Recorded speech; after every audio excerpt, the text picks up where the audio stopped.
Welcome to the Bargaining and Advocacy in the Face of Crisis webinar. This presentation is brought to you by NEA ESP Qualities Department, housed in NEA's Center for Great Public Schools, and NEA's Collective Bargaining and Member Advocacy Department. So tonight, I'd like to quickly introduce my colleagues from the Collective Bargaining and Member Advocacy Department. Brian Beeler and Andy Jewell will be with us tonight to present bargaining and advocacy in the face of crisis. And I'll turn it over to you two. Thank you. Right. Good afternoon, good evening, good whatever time it is in your time zone. My name is Brian Beeler. Like Lisa said, I'm here with my colleague Andy Jewell. We're in the Collective Bargaining Member Advocacy Department in the Center for Advocacy of NEA. So we're here to talk about tonight bargaining and advocacy in the face of crisis. Obviously, you know, the crisis that we're kind of still in the midst of, although hopefully we're seeing the light at the end of the tunnel, is probably, you know, possibly the biggest crisis that many of us have faced in our lifetimes or in our careers. But it certainly won't be the last crisis. I mean, as we all know, there are crises all the time of different magnitudes. And so, you know, while, you know, we may be looking through a lens of the current crisis that we're in, but, you know, a lot of this can be adapted to be better prepared when a crisis comes in the future as well. So we're going to start off with a little activity that hopefully technology will work for. So Tim, if you want to paste the link in the chat. So Tim is going to post a link in the chat, or you can follow the instructions at the top of the slide as well. I think going to the link that's going to be posted in the chat would probably be the easiest way. And so it gives you an option of providing 3 answers, you know, preferably in 1 word, but if it's an answer that you have that is in a couple words, I just would suggest not putting a space in between so the words stay together. So in 1 word, what issues, either created or exacerbated by the COVID-19 crisis, have ESP students and or community faced? And so I'll give you a few minutes to do that. There we go.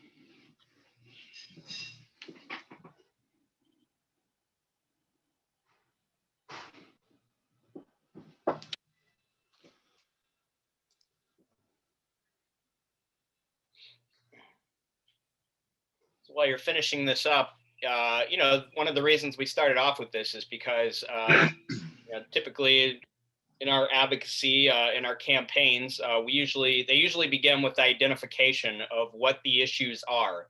And so if there's a crisis, you know, what are the issues that are being created by this crisis? You know, whether we use member surveys, whether there are contract violations and grievances that exist, or other issues in the workplace, and other issues that affect, you know, both ESP, students, and or community as well.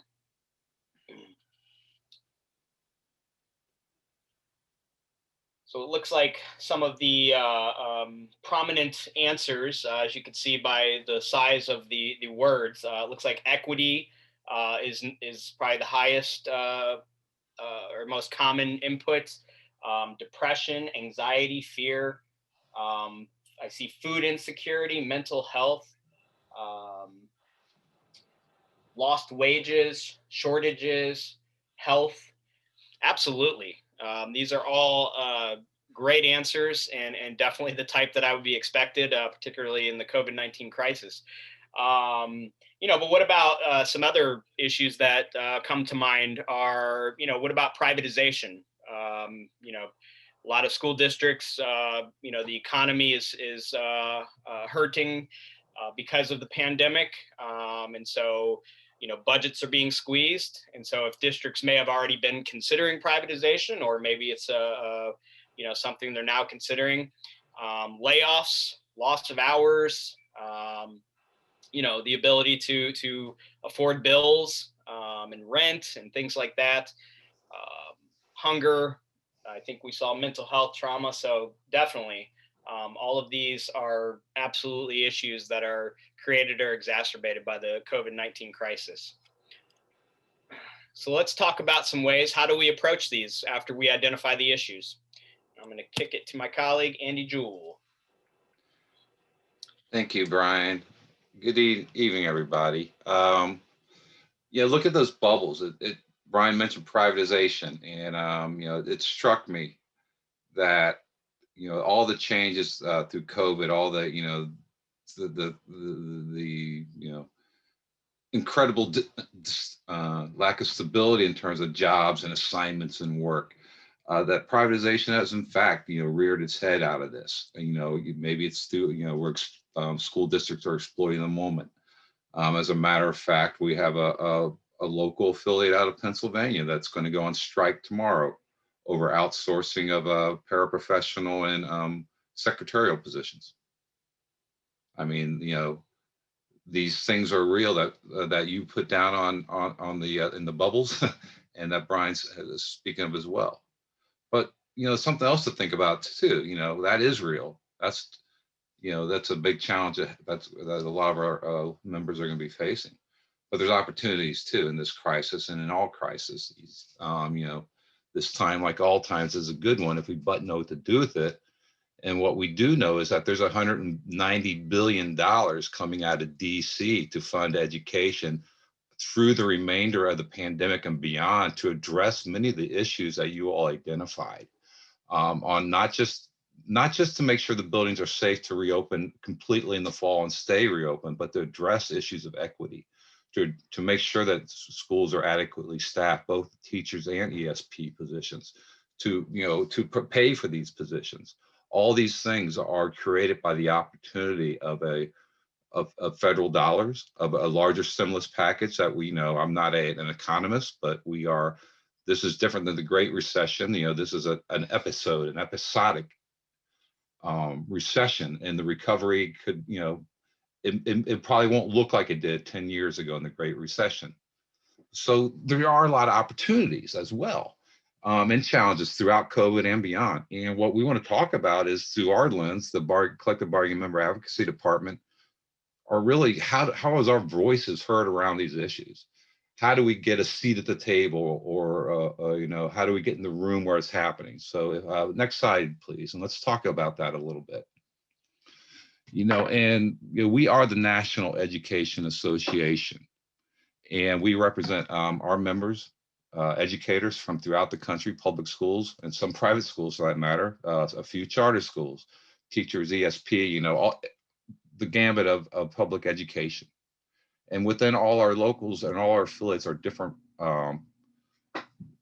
different legal environments, regulatory environments, cultural differences and things like that. And all these things are going to influence how we engage through the COVID to address our issues. Again, through the main, the remnants of the pandemic and beyond.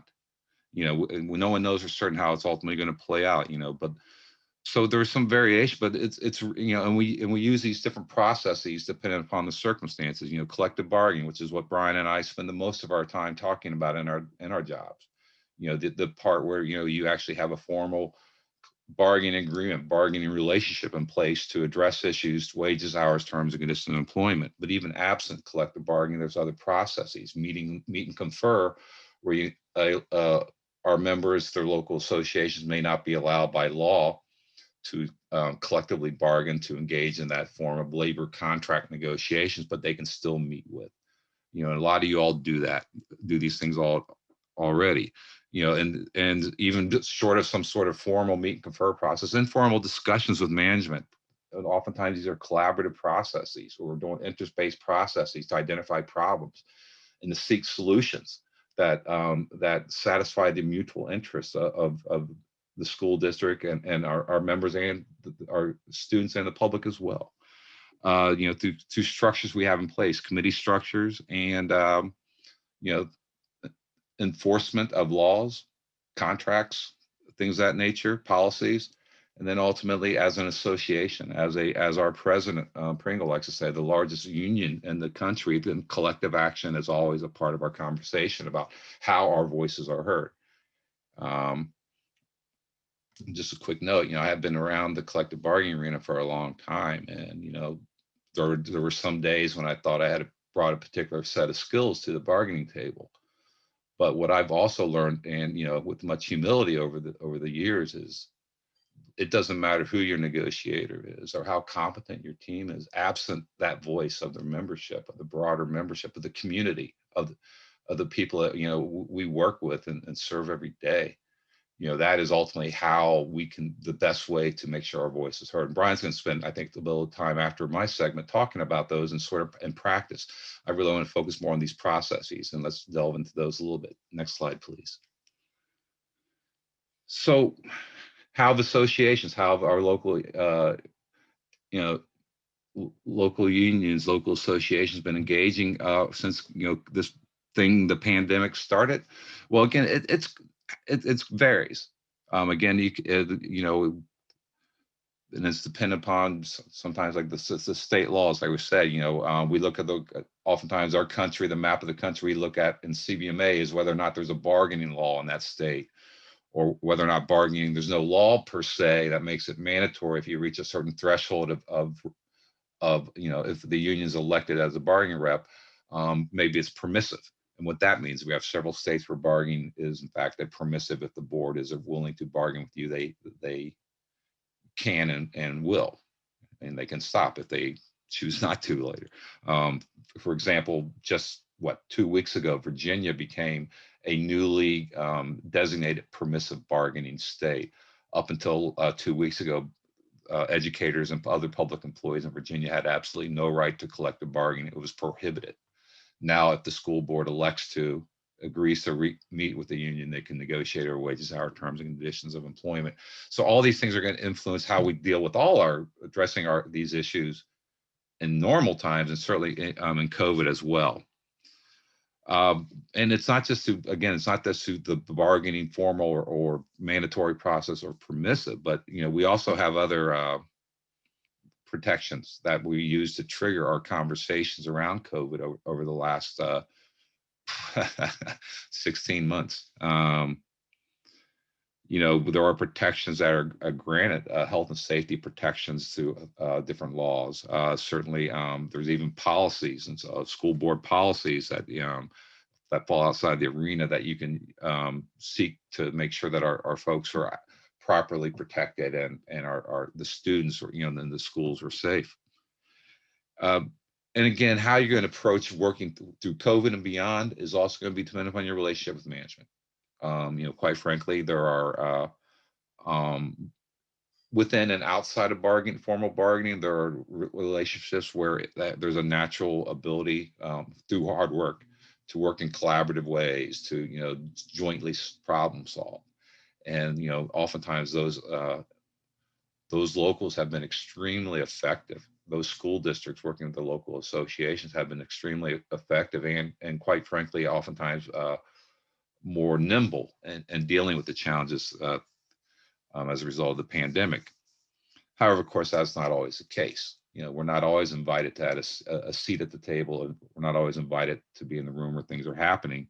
So oftentimes our attempts to make sure our voices is heard is through a more formal and positional process. You can't do that. You can't expect us to do that. If you're going to require us to do certain things, we need protections. We need guarantees, and it takes on a much different tenor and tone. And all these, how we engage around COVID and beyond. Also, it ultimately, as I mentioned earlier, it has to do with what is our strength locally, what is our capacity, what is our ability to engage our members, and our willingness to engage our members in our communities and to work, have deeper meaning, deeper relationships through the process to assure really positive outcomes for our members and the students we serve. So again, how you address these things. It is, well, oftentimes we think about collective bargaining, but for a big chunk of the country, there is no collective bargaining, but there's still engagement. There's still processes that allow you to get into the room to make sure your voice is heard collectively. Next slide, please.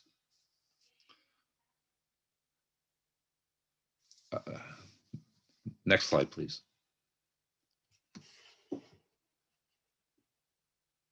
There we go. So we do want to talk about a little bit about bargaining around COVID. When the pandemic first broke, it was in March of 2020. And a lot of, we had a lot of collective bargaining agreements. NEA represents probably 9,000 locals associations that actually collectively bargain, have labor agreements. And so when the pandemic broke to close out the school year last year, and quite frankly, and then heading into this school year, locals began bargaining over the impact of the closures, of the reopening plans, over all the conditions, the health and safety measures, the appropriate PPE, all these things that, continuation of salaries, pay and benefits, and in some cases, additional compensation, in particular to ESP members, the hero pay. We had a few locals where on a lot of these things were effectuated through impact bargaining. And what that is you have a labor agreement in place, and that dictates it spells out your terms and conditions of employment. However, sometimes an employer will has a policy or a regulation or something they need, a work rule they want to implement, and they have the right to do that, the management right to do so. However, to the extent that implementing this new policy or work rule impacts your wages, hours, or terms and conditions of employment, they have to bargain over those impacts, if we in fact demand bargaining. Or if we're in a state where bargaining is not mandatory, it's permissive, if we request bargaining, or if it's not bargaining at all, if it's a meet and confer, if we request to meet and discuss, but it is really over the impact, and that's the negotiation. The distinction with collective bargaining is that you do this thing called impact bargaining midterm while the contract is still in effect. Locals throughout the country bargained these MOUs both in the spring. Mostly, again, that was to close out the school year. And then over the summer into the fall, as they began reopening schools, hybrid schedules, the different jobs, again, the asks of ESP members who are oftentimes being asked to, perform different duties, to provide different services, to continue to feed the communities and make sure a lot of those more basic needs were being met. So they continued to bargain these COVID MOUs. And in a lot of places, they bargained multiple MOUs. I think it was San Diego Education Association, which represents teachers, ESP, different groups. They had 17 separate MOUs to deal with all the specific things that came up, the evolved, the evolution, the new learning, the new information around the pandemic. They didn't just stop. So that's how you do.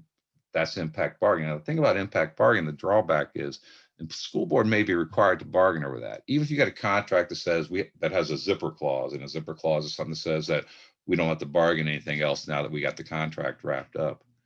Well, they still got to bargain. They still can't change things unilaterally. They can't change. But when you do this impact bargaining midterm, you really don't have the ability to pressure the board to agree to anything because, and ultimately, because there's no impasse procedures, whether it's arbitration, fact finding, strike, right? All these things that would tools that we try to bring the contract, an agreement to the contract. So boards have to bargain in good faith, but then they still might turn around and at some point do what they want to do anyway. However, we also have locals that are negotiating their full labor agreements right now. Those contracts that were in place began to expire, and a lot of the issues that were identified, brought forward, are exacerbated by COVID, are making their way into these negotiations. They could be staffing issues. They could be, language and protections, again, around the jobs, the assignment of work. I mean, the things that will decrease our stress, our tension, and, and make sure that, we are not, that we have the ability And I hate to talk about a living wage campaign. I'd rather talk about prevailing wage campaigns, but make sure that we are adequately compensated for the work that has been demanded of us over the last year. And with ESP in particular, most of you all, a lot of you all, depending upon the work you do, you continue to have expectations for physical interactions. And while a lot of us work in remote environments, which of course were also extremely difficult to navigate with, embracing technology and different level of capacity on the students' end to engage in technology. But these contract negotiations now, knowing also that there's federal money coming in, a lot of federal money, and a country coming out of a COVID recession. So there are opportunities now as we think about the pandemic, the jobs we need to do through these contract negotiations for the upcoming school year and beyond.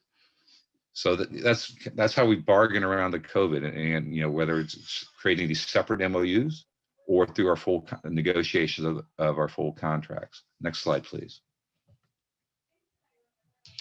But not only are we bargaining around, we're also enforcing. I mean, there are rights that are already established to make sure that things aren't being done to us. And it includes contractual rights. Enforcement through a contract is called typically through the grievance procedure, right? You have a collective bargaining agreements. You have a procedure for resolving the grievances, the disputes that arise through the application of that contract. Oftentimes, health and safety is mentioned in the contract. It's grievable. A lot of these things are, so you have enforcement mechanisms through your collective bargaining agreement, maybe individual contracts that guarantee a certain number of hours. Again, employers, policies, laws, ordinance, and health guidelines. So in addition to bargaining, and trying to secure rights, we should not forget that we already have rights that we have the ability to seek enforcement of. And like I say, again, there are different remedies. There are grievances that can be filed under for individual or class actions under the contract. Certainly, as I mentioned, health and safety come to mind. I've mentioned the pending strike in Pennsylvania over outsourcing. I believe the local association had filed a grievance over the employer just soliciting bids for contractors. So I mean, there are things that you can wait, you can't even be doing that.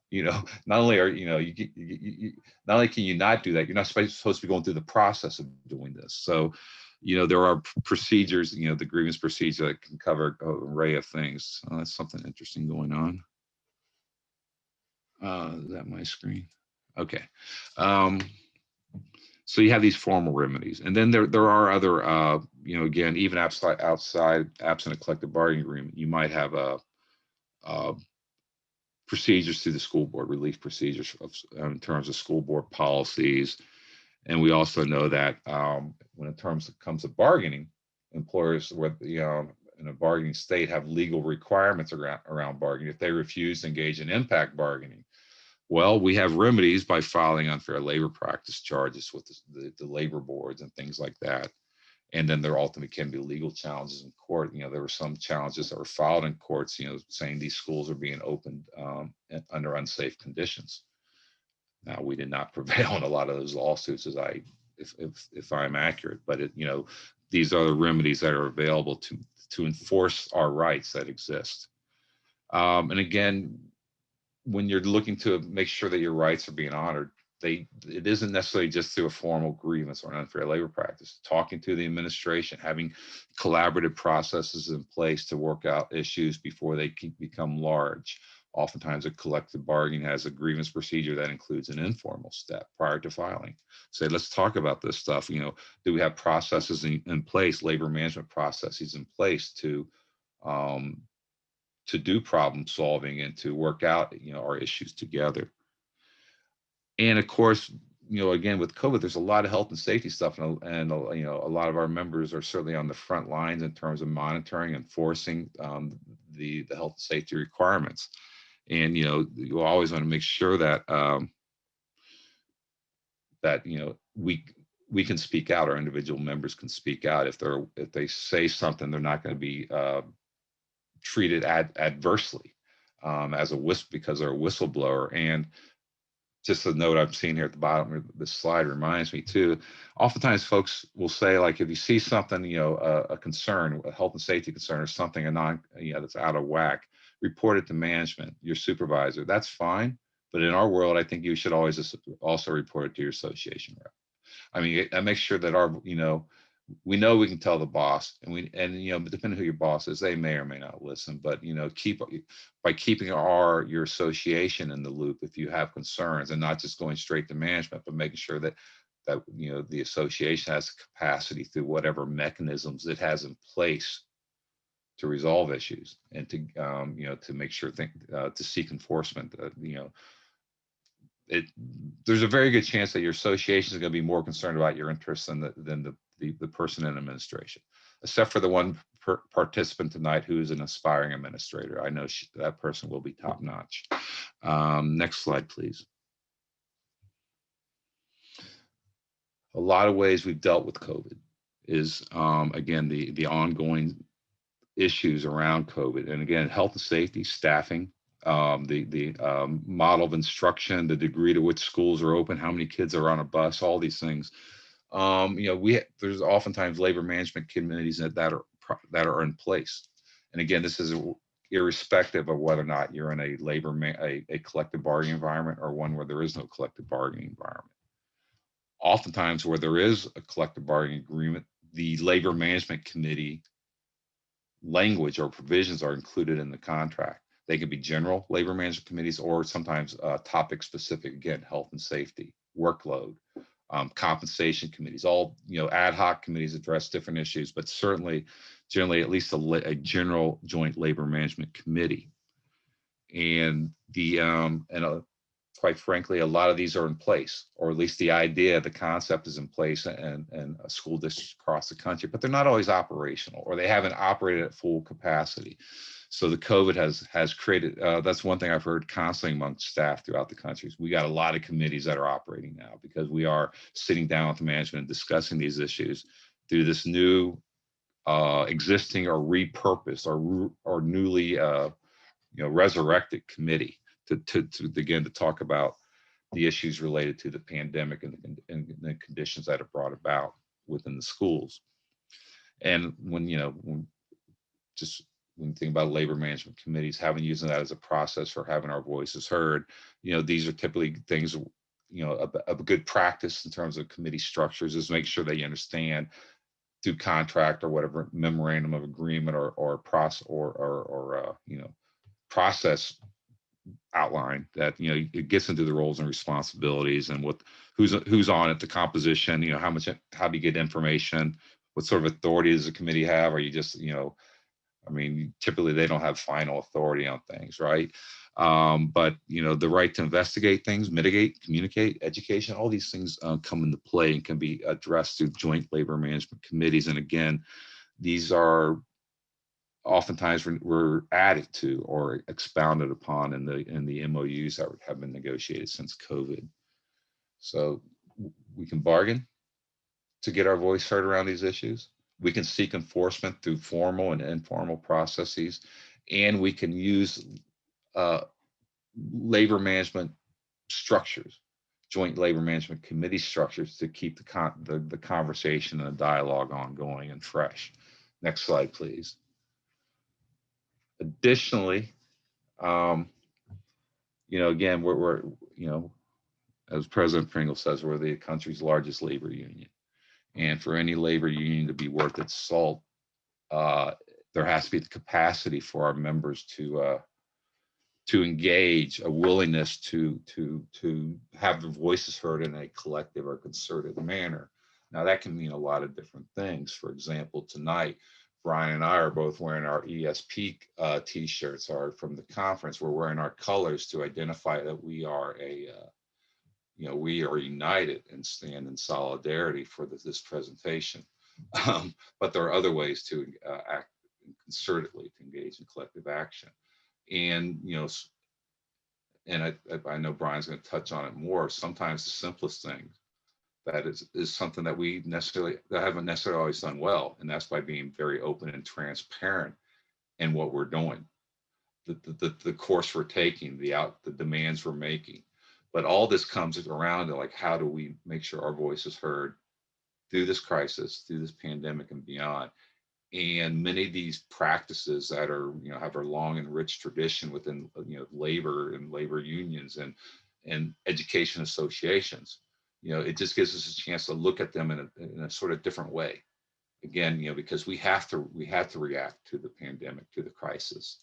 But from this crisis also comes some opportunities, not just in terms of large sums of monies from the federal government, but also in terms of recognizing, some of the things, the practices, some of the, conditions, the inequities that have existed in the past should no longer continue. And we need to address those, both in terms of the students and our own members. I spent a lot of time looking at, compensation, salary issues. And we know that, like with our ESPs, they're often, again, we have local associations that are still running living wage campaigns. We have convoluted salary structures where, baked into with those, there's no bargaining right. There's no single salary. That within these baked convoluted salary structures, there are discriminatory practices that are being taken. So this is, again, these things that I'm talking about for voice, they're not new ideas, but they are, you can look at them in a new and much more inspired lens through COVID. With that, I think I'm done with my part, and Brian's going to give you some more, add some specificity, some specifics in what locals and what affiliates have done to make sure their voice has been heard. All right, thanks, Andy. Yeah. So we talked about, crisis comes along. What are the issues? We did that first, and then Brother Andy talked a lot about, whether you're in a bargaining state, a permissive state, or a non-bargaining state.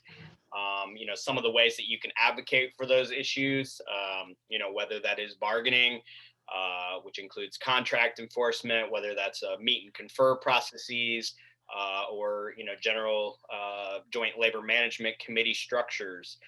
But sometimes resolving an issue is not as simple as bringing a proposal to the bargaining table or pushing for policy change or an initiative at the ballot box. Sometimes you have to have enough power to leverage in order to achieve your demands. You always got to ask yourself, we care deeply about this issue, and particularly, in the face of COVID, when, our lives were at stake, because of our safety and health. I mean, a very dangerous disease, whether or not schools were going to close, whether or not they were going to reopen, there were a lot of big issues. And so, these were some issues that we absolutely care deeply about, both to protect ourselves, to protect students, to protect our families and the overall community. So, what happens when the employer and the union cannot see eye to eye, and you got to do something, right? So, we have to, how do we build enough power to leverage in order to achieve our demands on those issues? And that's what we're going to talk about. So first, we're focusing on internal. And I should have prefaced tonight, because I think, it was important. This is a short period of time that we're together tonight. And so, we very much are scraping the surface on a lot of the things that we're talking about tonight. So if there are issues or certain aspects of what we're talking about tonight that you want to dive deeper in, I'd encourage you to follow back up. We do a lot of training over these. So first, internal, one of our favorite quotes from one of our affiliates presidents, that we use quite a bit is, in order to gain strength, you have to relinquish power. I think that's an absolutely great quote, a great way to lead the union. And so, and what that means is by delegating responsibilities, empowering others, and establishing new leadership roles, we can increase member engagement, buy-in, and ownership of the work of the union. And so one way to do that is through what is called a contract action team, or a CAT. Sometimes these are known as BATs as well, building action teams. So in the chat real quick, type yes or no if you have ever heard of a contract action team.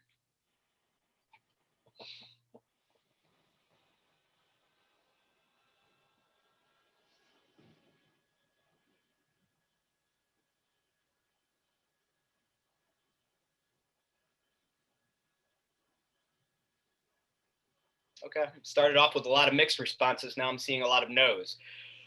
So a contract action team, which, you might be able to guess from the diagram, the picture on the screen, it's an internal union structure in which a network of member activists is formed with the primary purpose of creating a two-way pipeline of communication, resulting in increased engagement.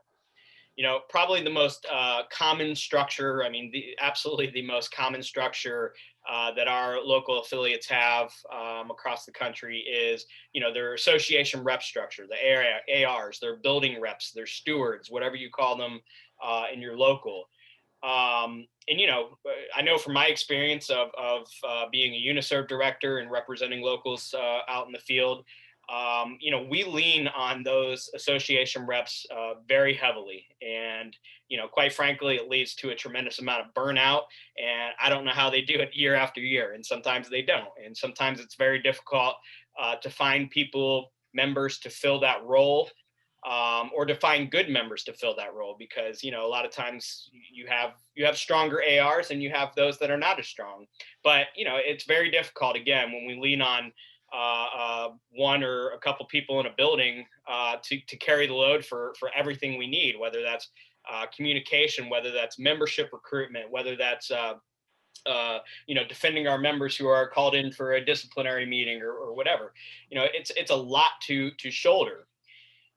A big burden to shoulder. And so a contract action team is a form of another structure beyond the association rep structure that you can form. And so what the diagram shows is, let's just assume that the top little face there is during a bargain. You're at the table bargaining. And so you've got your bargaining team or your local president or whatever, and you want to get information out to share about what's going on in bargaining, or maybe you got to survey your members kind of quick to see what they think of a proposal that management's brought to the table or something. And so, if you have your association reps, in a normal circumstance, you're going to share out that information to that association rep, and they're going to be responsible for either sharing that information with their entire building or, getting out and having one-on-one conversations with every single person in your building.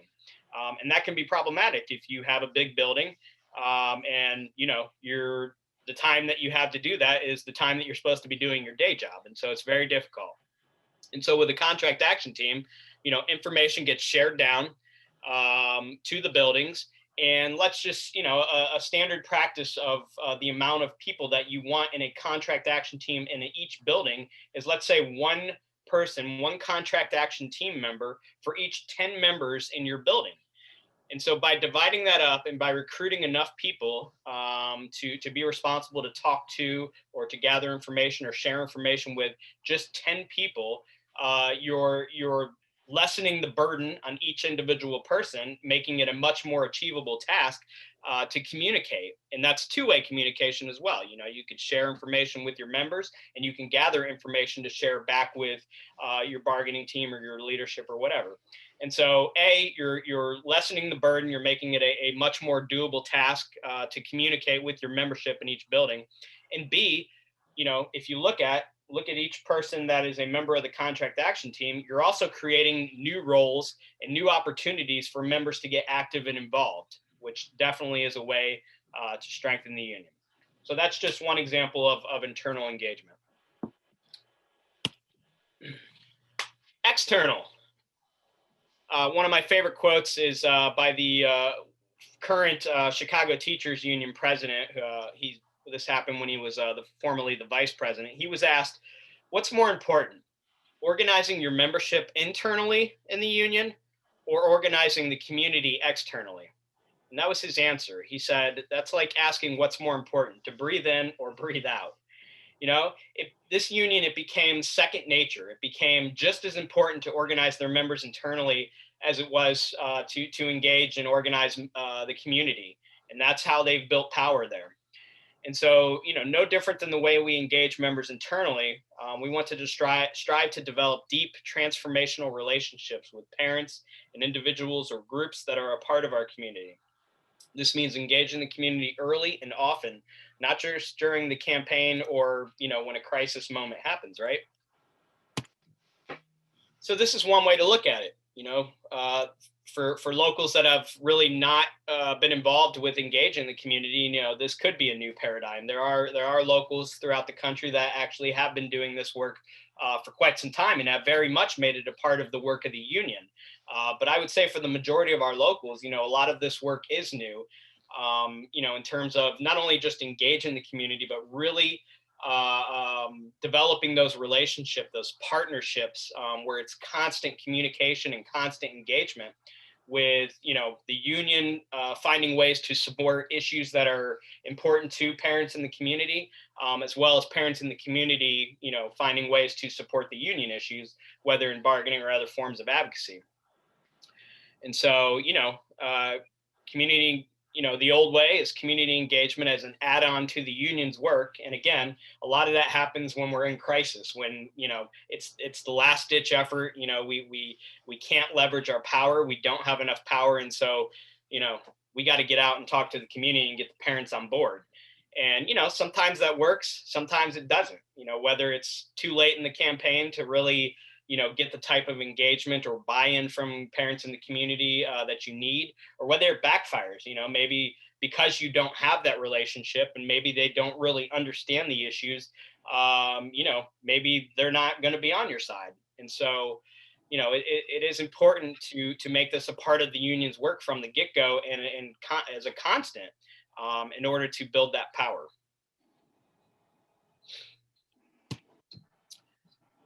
As Andy mentioned during his discussion, communication and transparency. This was a quote, from a story about a union, and it's probably a pretty common quote. But this one actually came from a state where open bargaining is permissive by law. It's actually mandated by law that bargaining of the union is open to community to sit in on and be a part of, to watch. And so, a member for this local, said this: "I came to prove that you guys weren't doing your jobs at the table and that you were slacking off, selling us out. And what I learned was that you were fighting relentlessly for us." So, traditionally unions have been very insulated and maintain privacy. And, I would say even today, that's probably the majority of our locals, majority of unions still bargain and do a lot of their advocacy behind closed doors. Very, very small part of the membership. Usually the core leadership and activists. So a lot of the members don't even know a lot of times about what's going on in the bargaining and advocacy, and certainly not the community. So being willing to open up the bargaining and advocacy processes and become more transparent, both internally and externally, promotes trust, buy-in, and accountability. It's also a great way to agitate your stakeholders during a crisis moment. So think about, as just a rank and file member, your local is in bargaining or dealing with a major issue, and you're not aware of it really. You have no idea what's going on throughout. And then all of a sudden, when things hit the fan and become a crisis, that's the first you hear about it, when they come out and say, "Oh crap, we gotta rally the troops to get behind us." At that point, it might be too late. I mean, are you going to be agitated enough? Are you going to be angry enough to get involved, to get active, to say, "Hey, we got to go to that board meeting, or we got to walk the picket line, or get people to the ballot box, or wherever." Chances are, if you're involved throughout and you hear, what management is saying, the position that they're taking on this from the get-go, and you hear about, the attempts, the advocacy that your union is doing to advocate for that issue throughout, but management's still saying no, being involved and being knowledgeable about what's going on through the whole process, you're more likely going to be able to agitate more members and get more people involved. So when I say open bargaining, there is an actual form of open bargaining, which, is in the middle there, the top middle, where you can actually, some states by law their bargaining is open. In other states where it's not discussed in the law necessarily, locals have gotten creative and found ways to open up the bargaining. So actual open bargaining, where you can invite members to be in the room while you bargain, In some cases, to actually take part of it is one, form of open bargaining. But like I said, there's a wide spectrum. And so, starting top left, and this is also from a state where the open bargaining is permissive, broadcasting on Facebook Live. And so, that's one way, especially in a pandemic situation, to get more people engaged, and so you may not be able to actually physically go and sit in the bargain. And so, but you have an opportunity, it opens up an opportunity to go online and to be able to see it right on Facebook Live. As I discussed, actual open bargaining, where locals have invited their members and sometimes even community members into the room, and sometimes even to take part on the bargaining team. There's also sharing proposals, both the union's proposals and management. And so, a lot of locals post their proposals online, and once they receive managements, they'll also share those. Again, inviting community to engage in the process, either as observers or participants, and also frequent updates throughout the bargaining and advocacy, and again, whether that's through email or whether it's updates online or on your Facebook page. We had a bargaining session or a meeting tonight with management. This is what happened.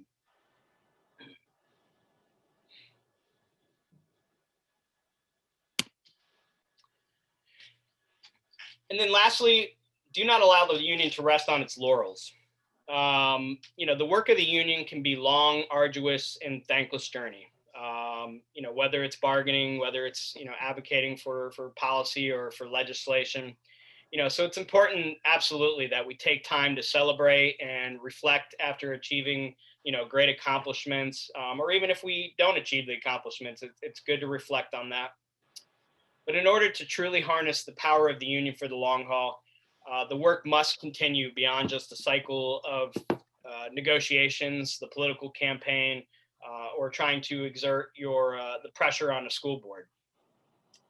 A lot of times, particularly in bargaining, we negotiate a 1, 2, 3 year contract. In the good days, we get 3-year contracts, and so we negotiate that 3-year contract, and then everybody goes back to doing their jobs, and really the engagement of the union falls flat, right? And so we always wonder, why do people not come to our local meetings? How do we get people more engaged? How do we, get people to show up to rallies or whatever? They do it in bargaining, and that's because that's when you ramp up your efforts, and that's when people are most concerned. And so, but to truly build the power of the union, it's important to find ways to continue that work beyond just the bargain. It's hard work, and that's usually why it falls off, because it is very hard to balance, doing the work of the union, to lead the union, and also to do your day job, right, and to have a personal life. It's very tiring. And going back to the first part of my discussion about building structures internally to engage members and get more people involved and to delegate responsibilities and get more people active, that's, again, another way to alleviate the responsibilities and that burden, so people don't get burnt out. And so what does that look like? So constantly planning, constantly having one-on-one conversations, constantly looking out, figuring out, who could be a potentially the next leader of the union or of the building, and in building those contract action teams or those other structures that you look to build internally to build your union. And you do this, whether it's because you got negotiations or other issues that you're trying to resolve, continuing to build those internal structures to strengthen them, and to increase your capacity and power, organizing and engaging your members or community as well, and developing your external coalitions and engaging in political action. So it's just a constant cycle of doing that work, the planning, the one-on-one conversations, etc., for those activities that go on, well beyond the bargain and really never stop. So That was quite a bit, I realize, but those are absolutely some key examples of ways that you can, beyond your bargaining, your advocacy, in order to strengthen your capacity and power to be able to leverage that power and achieve your demands in your advocacy. And so these are certainly steps that you can take to be better prepared for the next time a crisis hits. Because let's be honest, if your local is not in a position where you have these structures in place or you've done this work to build the capacity, when a crisis hits, you're not necessarily going to be prepared to deal with it. And so that's why we do these things, right?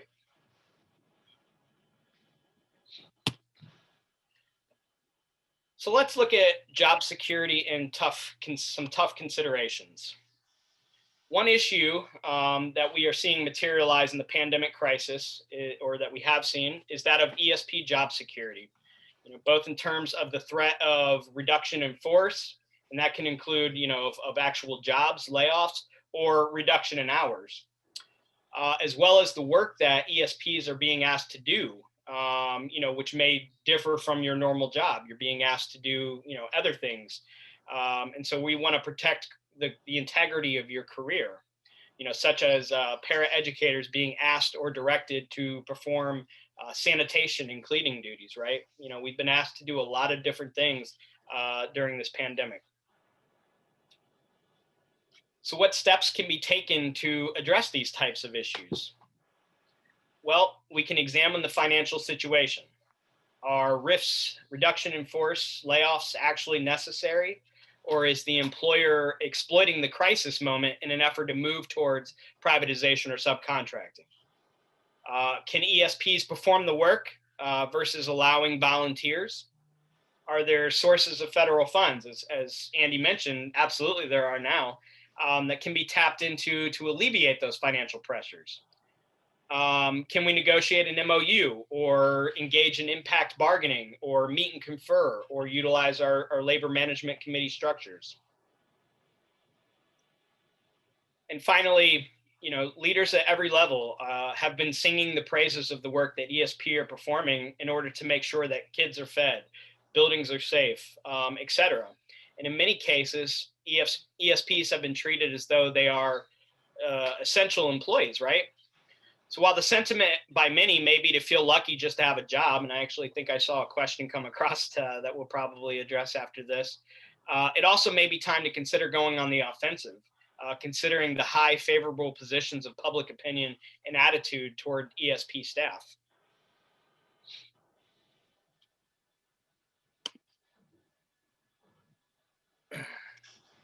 So the ESP quality department has been involved with developing a new resource called Protecting ESP Jobs in a COVID-19 Environment and Beyond. You can access many good considerations from this resource.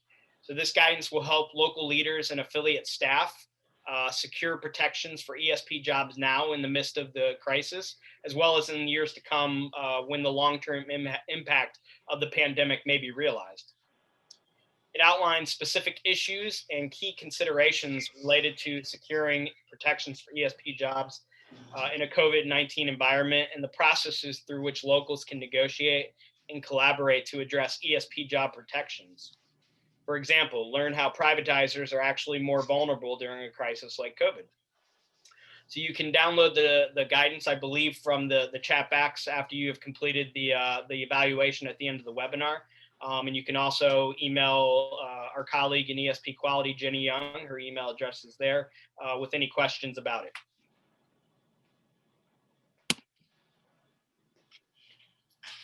Okay, so I want to say thank you to Brian and Andy for your informative presentation tonight.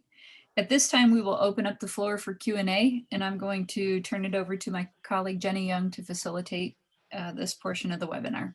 Jenny? Good evening, everyone. Like Lisa, I'm a senior program policy specialist with the ESP Quality Department. So let's address some of the questions that have been put into the Q&A feature. If you haven't already, though, please feel free to add your question. Some questions were answered already, so be sure to check the Q&A box to see if your question's answered if the presenters don't cover it live. So the first question, can you discuss and suggest a script to refute a board member sharing their personal experience, such as lost job due to COVID, and insisting that, for example, salary is low, so you're lucky to have a job? The tone seems to drive the room and discussion. Lucky to have a job. You know, Brian talked about it a little bit at the end. I mentioned it too. I mean, our members, educators, ESP, teacher, and any folks that are working with our students and communities, I mean, a lot's been asked of us during this crisis. And, you know, and we've done what's been asked of us, our members have, oftentimes at, you know, putting their personal safety at risk. And the thing is, I don't even want to go down that road. Our members, we should not have living wage campaigns. We shouldn't have to talk about, you know, making, you know, being able to subsist on the salaries, on the income you make. These are jobs, and all the jobs that we represent are jobs, you know, the dignity of work. Jobs, you should be paid. You should be compensated for the work you do.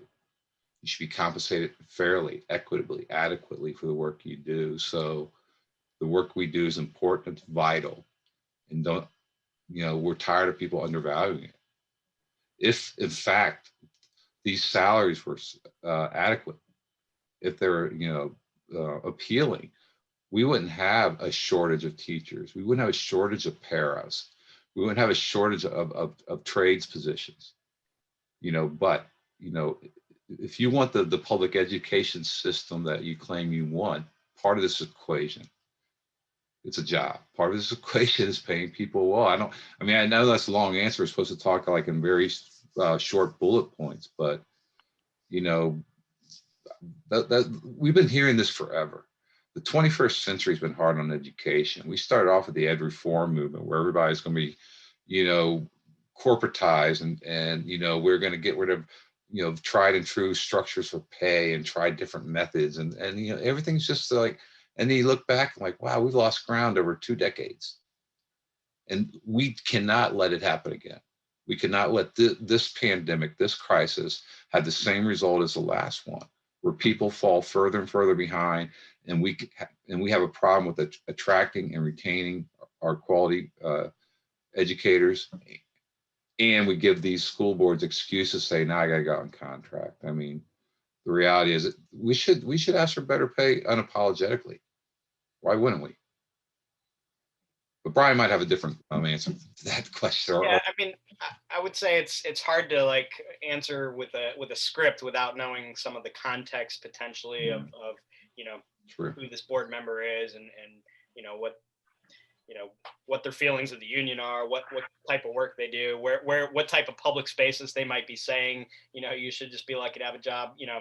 So I mean, with a little bit more information, you know, might be able to do a script. But I mean, the bottom line is, you know, hey, it's extremely unfortunate for anybody to lose their job. We don't want that for anybody. I mean, as a worker, you know, bottom line is we support all workers, particularly as a union worker. You know, we want to bring all workers up to this, you know, a great standard of living. And so just because, you know, one person loses their job or makes a low wage, you know, doesn't mean that everybody should. You know, we want to bring everybody up to have a job and to have a great wage that they can, you know, live and support their family and community. You know, and so, you know, I'm sorry that you don't have a job, but you know, that doesn't mean that we shouldn't. You know, we're here to make sure the kids are safe and healthy and have a great education. And so, you know, everything that Andy said. Thank you. The next question is, how can we maintain the energy and engagement of ESPs if we are unable to include them in our local's first ask of our school board to engage in collective bargaining with our local association?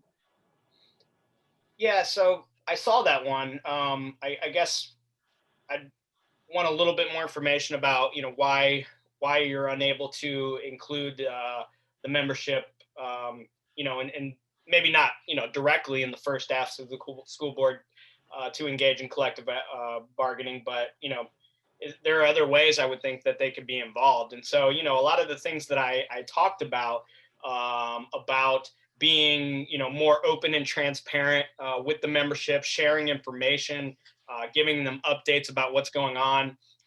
And certainly, I think because I believe this is out of Virginia. And so, Virginia is newly, they just pulled back the restrictions on bargaining. And so now there's the ability to potentially bargain if the employer agrees to it. And so, I think it's important to engage the members, which, I know there's a lot of that going on in Virginia, to educate members on, why bargaining is important and why we want bargaining, and to get people active and involved in that process, in those discussions, and to get them on board with, why this is a big deal. And, I think building around that is an extremely great opportunity to really activate and engage the membership and get them involved. And I think, again, being open and transparent about, leading up to that ask of the school board. And quite frankly, if you're able to get the whole membership at a school board meeting and community members even, I mean, I think what a great opportunity.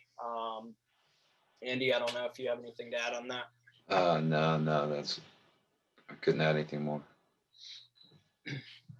Thank you. The next question is impact bargaining the same as collective bargaining? Impact bargaining is a form of collective bargaining. Generally, you think about bargaining a labor agreement, a contract, a CBA.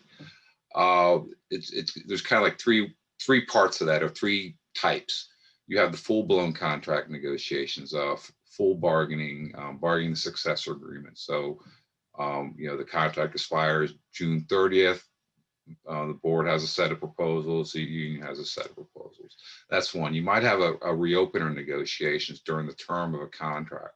We have a 3-year contract, but we're going to reopen in the second year just for salary and health insurance. So that's a reopen bargaining. And typically with the full contract negotiations and reopen negotiations, there's some rights to dispute resolution that exist in terms of, it could be, if the right to strike is in play, or if there's some sort of a fact-finding procedures and things like that. Impact bargaining is what happens during the term of the contract when something happens. Again, the school board, we want to adopt this new policy. We have the new rule. COVID just happened. We have to change our whole education delivery model. We get that. It was impossible to continue on as usual. So how that is simply saying we got a contract in place. This COVID happened, and we need to bargain the impact of that on our terms and conditions of employment. And it covered those COVID MOUs that were negotiated, memorandum of understanding, would cover health and safety issues, would cover hours, would cover work assignments, and job protection. So it's a form of collective bargaining that takes place during the period in which a contract is in place, but a new condition or a new situation or crisis requires the parties to sit down and bargain what that means in terms of working conditions. You can't strike impact bargaining. Thanks, Andy. We have one more question. So I just want to remind you, if you have any others, feel free to put them in the Q&A feature. All right. The next question is, do you think that bargaining team members should also be running CAT? I think Andy and I are generally on the same page as this, that, and ideally, during bargaining, members of the bargaining team should be bargaining.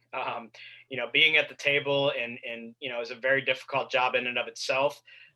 And doing all the work of, preparing for bargaining, of developing, counter proposals and examining counter proposals, and bargaining is a lot of work. And so, in an ideal situation, I think bargaining team members should be bargaining.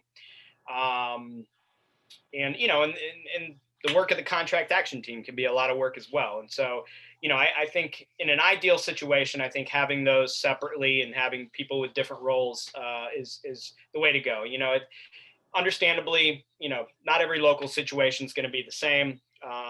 You may struggle to get people engaged and involved to be a part of that, although it's, doing the best you can. And so, we realized that every local situation is going to be different. Another reason not to have a bargaining team member running a CAT as well is again, a big purpose of having these other structures as a part of your, internally is to get more people involved, to engage more members, to step up and be active and involved, because, the more people that you have involved and having a role and a responsibility in some way, shape, or form with the union, the stronger the union is going to be for that. And, and again, contract action teams, even though they're called contract action teams, sometimes building action teams, or other things, they're not only utilized during bargaining for contracts. This can be a permanent year-round, year after year structure that you consistently have in the union. And so it's not just during bargaining. In fact, one of the great stories I can really appreciate out of Minnesota is, they took the concept of the CAT to a whole different level, and developed with that theme. They developed the Puma team, which was their political union member advocacy team or something like that. And they also had a Tiger team, which I forget what that stands for, but that was the Tiger team was their contract action team that they engaged members in the community around issues of racial justice. And so, there are absolutely multiple ways to get creative, and to do what works best, what the need is for your own local. And so, it's going to vary in different situations. But I think, as a core foundational concept, if you're on the bargaining team, that should be your primary role, and get other people involved to do the other work. But and just so really agree with everything Brian said. I mean, and he talk about situation. Sometimes we have the local where we feel like we don't have the capacity. We got the same 3 or 4 people volunteering to do everything, and that could very well be true. But opportunities, sometimes you have locals where this, a few people, even our staff, and we talk about a lot of this work that we're talking about doing is giving up some control.